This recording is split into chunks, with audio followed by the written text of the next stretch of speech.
I made a massive mistake with my Road King, at least in my opinion I did, when I owned it, and I've decided I am not going to make that mistake with the Road Glide. Thought I would talk to y'all about it and tell you kind of what I'm going to be doing. What's up? Jim here. Welcome back to J Street Moto. Welcome to the channel if it's your first time.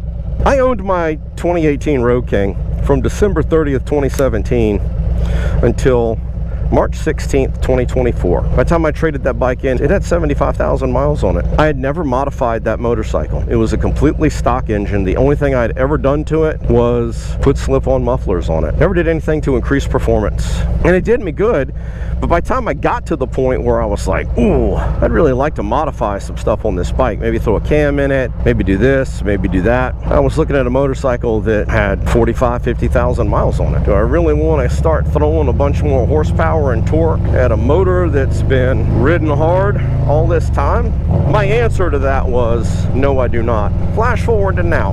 I've had this motorcycle for a little over 11 months, and during that time I've sat here and I've given it a lot of conscious thought. What would I change? What is it missing? What don't I like about it? It's not a very long list of things that I don't like about this motorcycle. In fact, I'd probably keep it stock, quite honestly, except for the fact that I'm going to have it for as long at least as I had my Road King, and at some point down the road I'm going to be like, damn, I wish it wasn't stock anymore. So why not go ahead and pull the trigger on some of that stuff now? That sent me down a rabbit hole. Any of you that have ever been like, I want to modify my motorcycle, you understand what I'm saying. What I'm planning on doing to this bike is what Harley would call a stage 2. I'm going to completely swap out the exhaust, going to change the cam, going to put a high flow breather on it, air intake on it, and of course I'm going to throw a tuner in it, because I think doing that will take this motorcycle to a level that is all I would want. And I'll be honest with you, you start going down that rabbit hole of just think about any one of those things. Well, which exhaust do I want to use? Holy shit. Just the sheer volume of different exhaust options that are out there is mind-blowing. Don't even get me started on cams,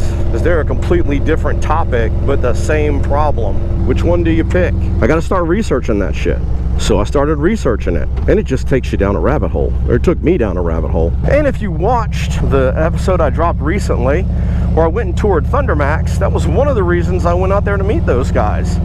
It's because that's the tuner I'm looking at putting on this motorcycle. Now, in all honesty, could I get the performance increase that I wanted if I just went with a Harley Screamin Eagle cam, like the 511, and the Harley Screamin Eagle tuner?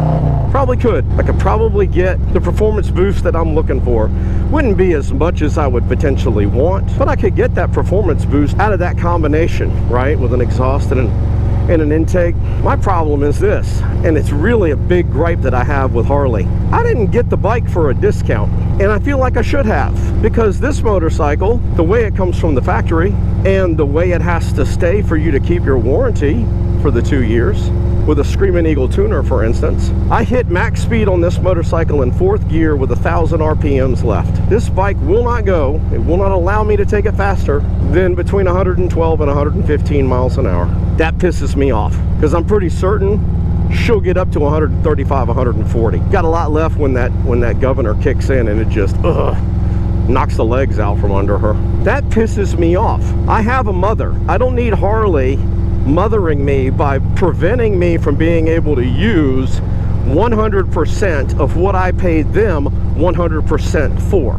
Now, you might be asking yourself, when would you ever need to go 130 miles an hour? Not the point. Even if I never have to go 130 miles an hour.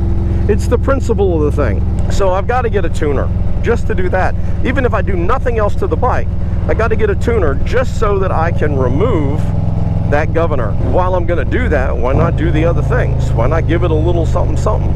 So that's where I've been at. I went and toured Thundermax so that I could talk to them about their tuner, what options I had. I've got a call in to Sawicki Exhaust, because they're right down the road from me.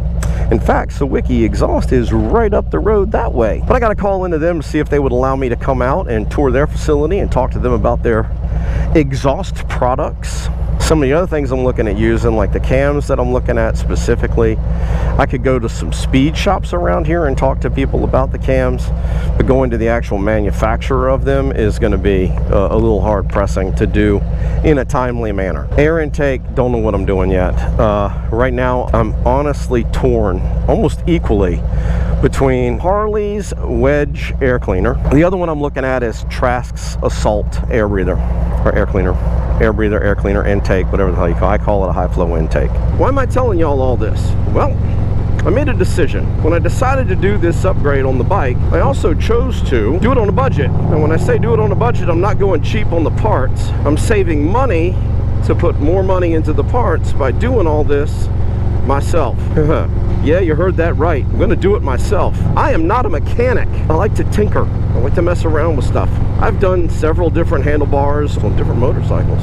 I do my own maintenance. I've done some like diagnostics and repair type stuff. Done all that before, but I'm not a mechanic. I'm not an engine builder. I'm not an engineer. So for me, I was like, do I think I could do all this work myself? And I'll be perfectly candid with you. I'm not nervous about throwing an exhaust manifold on the bike. I'm not even nervous about swapping out the tuner and loading that stuff up, because technology is where my forte is. The air intake doesn't bother me, but I have never cracked into a motorcycle engine. Changing the cam makes me a little bit nervous. So I thought I would do kind of a mini series on the channel showing that whole process, start to end, of doing what I'm going to do to this bike, and then show you all the gains that I got with the components that I picked. The beginning of it is, of course, choosing what components am I going to use in the actual build. So I'm going to bring y'all along with me while I research different exhausts, while I look at data sheets and stuff on cams, or even if I go talk to somebody about what do they think about different cams.